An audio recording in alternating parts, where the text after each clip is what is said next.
Hey LifeHouse kids, my name's Kaylin. I'm Eliana. And my name's Daniel. We're so glad that you're joining us today. Now that you're here, let's get started. 1, 2, 3, 4.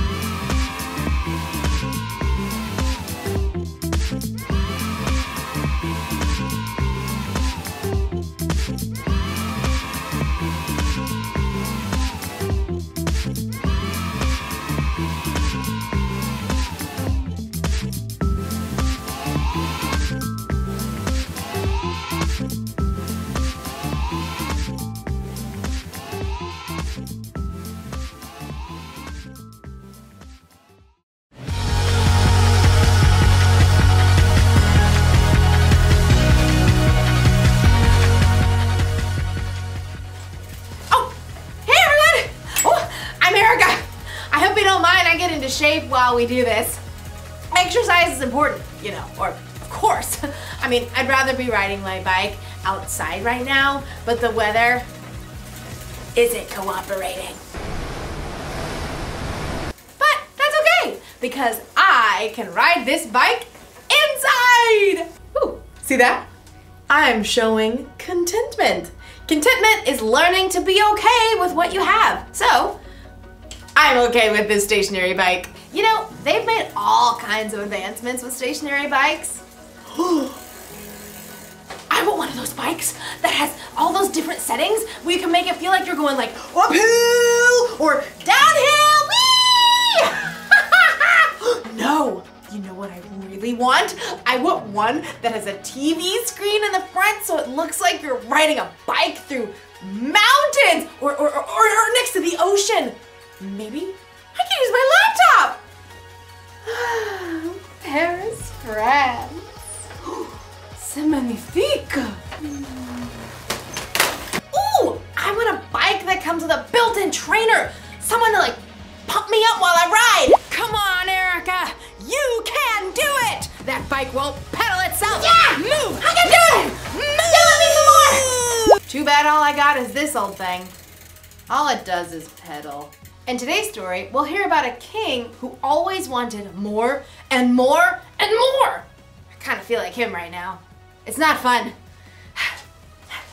What are you slowing down for? You've got to keep moving if you're going to make it all the way to Paris. You want to see the Eiffel Tower, don't you? Oui. I can hear you. Move. I will. Move. See you in Paris. Move. Woo! The Bible, it's 66 books of history, stories, letters, and poetry that fit together to form God's one big story. The epic adventure of how He created us and loves us so much that He made a way to rescue us. As we travel through the Bible, from Genesis to Revelation, we discover people who met God and found their lives changed forever. Now, for an amazing story. Inspired by the book of 1 Kings, chapter 21. After David and Solomon, many kings ruled the lands of Judah and Israel. Some of them listened to God, but most did not. King Ahab was worse than any other king of Israel before him. He only thought of himself and did exactly as he wanted to do. Do exactly as I want. Yes, Your Highness. What do you want? 4 calling birds, 3 French hens, 2 turtle doves, and 1... Oh, it escapes me. Just bring me some pears flambé. No one ever said no to King Ahab, not even his wife, Queen Jezebel. Am I the most fabulous king to ever rule this land? Yes, of course, because you have me. King Ahab was certain he had everything he could ever want. That is, until he took a drive into the neighboring town of Jezreel. Ooh, just look at that lovely vineyard. It is perfection. Stop at once. King Ahab examined the green leafy vines and the heavy bunches of grapes. What fantastic fruit. The soil must be excellent. You, over there. Who, me? Who, me, your majesty? Who, me, your majesty? Of course, you. do you own this fine vineyard? I do, Your Majesty. Excellent. You must sell it to me at once, and I shall turn it into a vegetable garden. No. Excuse me? Your Majesty? I'll pay good money. I'll trade you a better vineyard. I said no, Your Majesty. May the Lord keep me from giving you the land my family handed down to me. You? What? No. King Ahab was enraged. When he returned to the palace, he threw himself down on his bed and refused to eat anything, even date cakes dipped in honey. Why are you in such a bad mood? Why won't you eat anything? Naboth won't give me his vineyard. Oh, snap out of it. You're the king. I'll get you that vineyard. Queen Jezebel was just as bad as her husband, or maybe worse. She wrote a letter to the leaders of Naboth's town. Here is your mission, which you must accept. Number 1, announce a special day and give Naboth an important seat.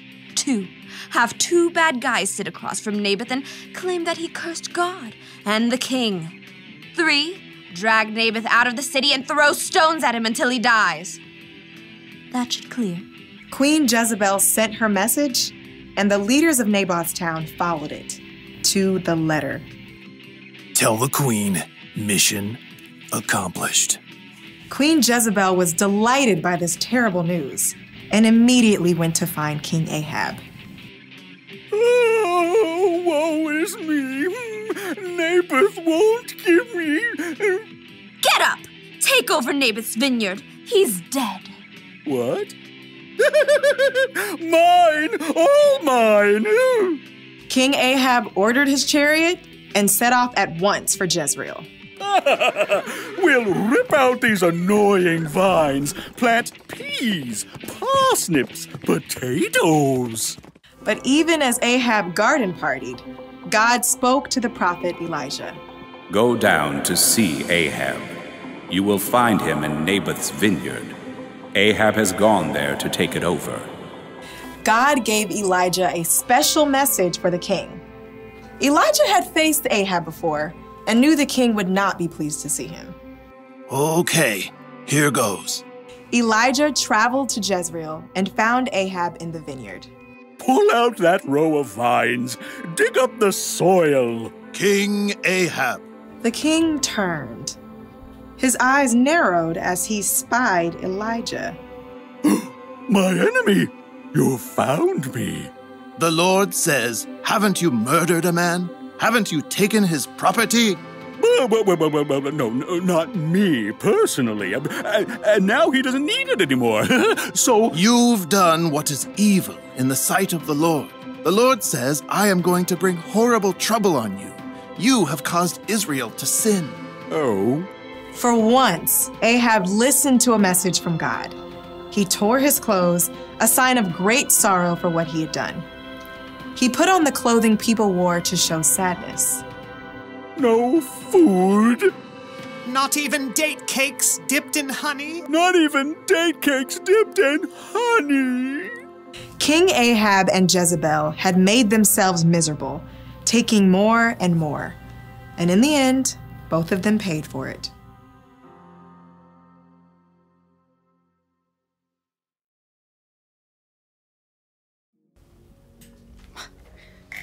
Yeesh! King Ahab really wanted Naboth's vineyard. It's okay to want things, but Ahab wanted it so badly that it made him miserable. He even refused to eat. Has it ever happened to you? Have you ever wanted something so badly that it was all you could think about? Maybe it made you like super sad when you couldn't get it. Or maybe you threw a tantrum. If that sounds like something you might do, you may need a little help with contentment. Wanting things is fine. It gives you something to work toward or to look forward to. But when you want more and more and more and more, it can make you feel like Ahab. Miserable. Jesus once said, watch out! Be on guard against wanting to have more and more things. Life is not made up of how much a person has. Jesus knew there is so much more to life than the stuff we have. There are memories to be made, adventures to be experienced. Ooh, there are relationships to be grown with God and with others. These are things that will last long after the stuff we wanted has broken or gone out of style. So it's okay to want things, but here's the one thing to remember. Wanting more and more can make you miserable. So maybe one day I'll get a stationary bike with a few bells and whistles, but in the meantime, I'll ride this one and imagine it's springtime in Paris. Move, move, move! My imagination is very vivid. Au revoir!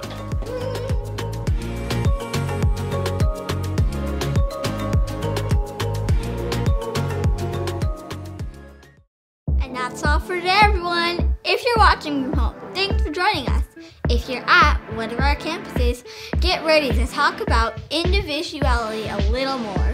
Thanks for watching. Have a great week. And see you next time. Bye!